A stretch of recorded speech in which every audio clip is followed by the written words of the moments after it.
நான் மக்கள் தரப்புல இருந்து வைக்கிறேன். இரண்டு பேரும் ஒரே சிஸ்டத்தை பத்தி தான் சொல்லிடுறேன். நீங்க இதுவரைக்கும் எந்த நிகழ்வுல இந்த மன்னூர் மக்களோடு இணைஞ்சு பண்ணிச்சிருங்க? போர் வந்தால் வருவேங்கிறீங்க.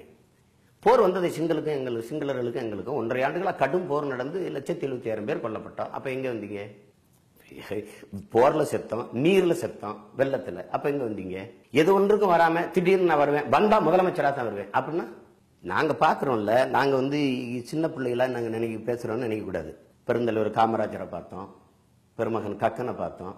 இங்க பாருங்க, மாடு கூட இழுக்கத்தன இருக்கிற செக்க இழுத்தவன் என் பாட்டை வாவுசி.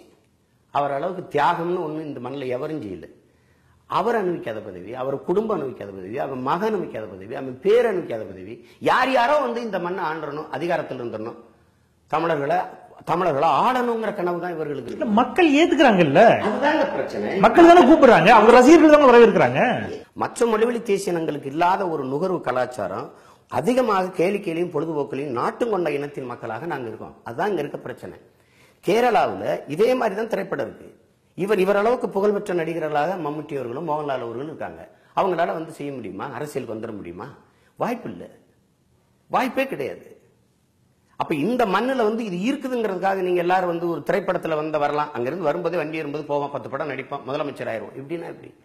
இங்க அளப்பரிய தியாகங்களை செஞ்சு மிகப்பெரிய அர்ப்பணிப்போடு இந்த மண்ணுக்கு மக்களுக்கு உழைச்சிட்டு சும்மா இருக்கிறவங்க திரைப்படத்துறையிலிருந்து வரதுனாலே ஏத்துக்கிறாங்கிற வாதம்.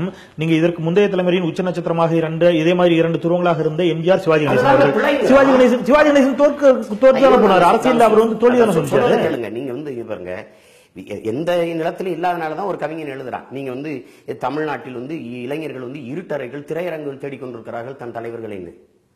அப்படி இல்லை. நீங்க இதனால என்னன்னா, நீங்க நல்லகண்ணு போன்ற ஒரு மாபெரும் மனித புனிதர், ஒரு அப்பழுக்கற்ற ஒரு அரசியல் தலைமையெல்லாம் அனாதையா நிக்க வேண்டியது இருக்கு.